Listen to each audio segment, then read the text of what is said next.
આ વખતે વિપક્ષને પૂરેપૂરો આરામ મળવાનો છે।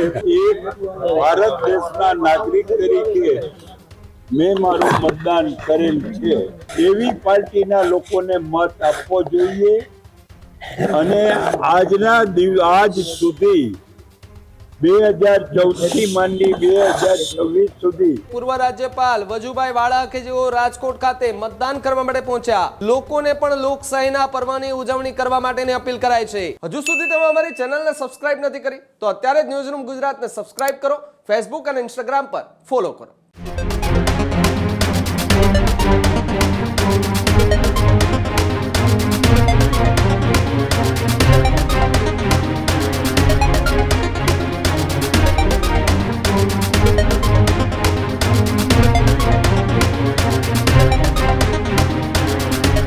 તો મોરબી બાદ રાજકોટથી મોટા સમાચાર। રાજકોટમાં મતદાનને લઈને જનતામાં ભારે ઉત્સાહ જોવા મળી રહ્યો છે। પૂર્વ રાજ્યપાલ વજુભાઈ વાળા કે જેઓ રાજકોટ ખાતે મતદાન કરવા માટે પહોંચ્યા, હરિહર કોઓપરેટિવ હાઉસિંગ સોસાયટી લિમિટેડના હોલ ખાતે તેમણે મતદાન કર્યું છે।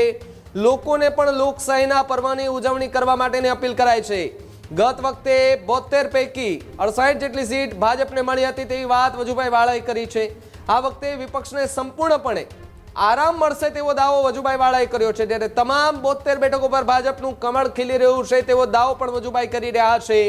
લોકો રાષ્ટ્રના હિતમાં મતદાન કરવાની છે તે પ્રકારની વાત વજુભાઈ વાળાએ કરી છે। જ્યારે ભાજપમાં કોઈ જૂથવાદ નથી, કડીમાં ઉફાણા આવતા હોય છે તેવી વાત વજુભાઈ વાળાએ કરી। જ્યારે લોકોમાં ભાજપને લઈને કોઈ પણ નારાજગી ન હોવાની વાત વજુભાઈ વાળા કરતા જોવા મળી રહ્યા છે। ત્યારે પૂર્વ રાજ્યપાલ વજુભાઈ વાળાએ રાજકોટ ખાતે મતદાન કર્યું। મતદાન કર્યા બાદ રાજકોટની જનતાને એટલે કે રાજકોટિયન્સને મોટામાં મોટી સંખ્યામાં મતદાન કરવા માટે લોકો ઉમટી પડે તે પ્રકારની આશા જે છે તે વ્યક્ત કરી છે અને તમામ 72 બેઠકો પર ભારતીય જનતા પાર્ટીનું કમળ ખીલશે તે પ્રકારનો દાવો પણ કર્યો છે અને હવે વિપક્ષને આ વખતે આરામ મળશે તેવો પણ વજુભાઈ વાળા છે તે દાવો કરતા રાજકોટમાં જોવા મળ્યા।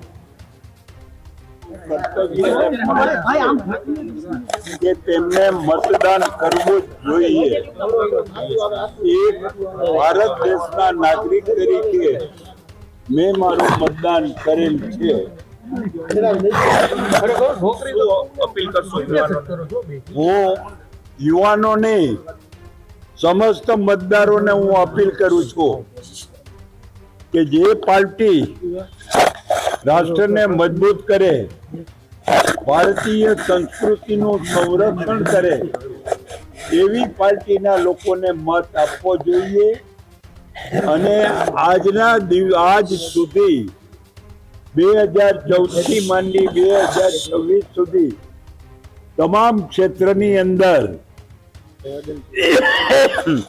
ચાહે ગ્રામ પંચાયત હોય, તાલુકા પંચાયત હોય, જિલ્લા પંચાયત હોય, મ્યુનિસિપાલિટી હોય, કોર્પોરેશન હોય, વિધાનસભા હોય કે લોકસભા હોય, તમામ જગ્યાએ આજના દેશના નાગરિકોએ ભારતીય સંસ્કૃતિની રખેવાળી કરે અને રાષ્ટ્રનું નામ રોશન કરે એવી પાર્ટીને મત આપ્યા છે અને આજે પણ આપશે।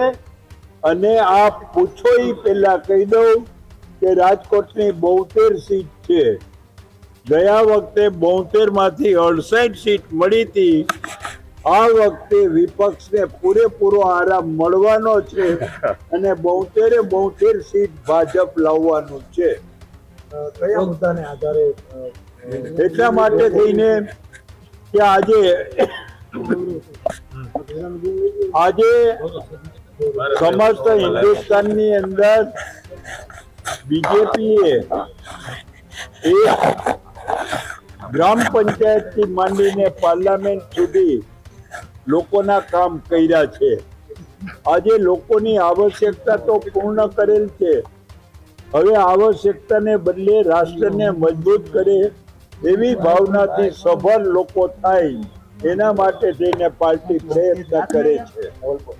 બાપા, તમે 72 બેઠક કીધું પણ ભાજપમાં તો અંદરો અંદર જૂથવાદ ચાલે છે, શું કહેશો? કોઈ વિખવાદ થતો નથી। કઢીમાં ઉફાણા આવતા જ હોય છે, પણ કઢી કોઈથી તપેલાની બહાર નીકળતી નથી. હજુ સુધી તમે અમારી ચેનલને સબસ્ક્રાઇબ નથી કરી તો અત્યારે જ ન્યૂઝરૂમ ગુજરાતને સબસ્ક્રાઇબ કરો, ફેસબુક અને ઇન્સ્ટાગ્રામ પર ફોલો કરો.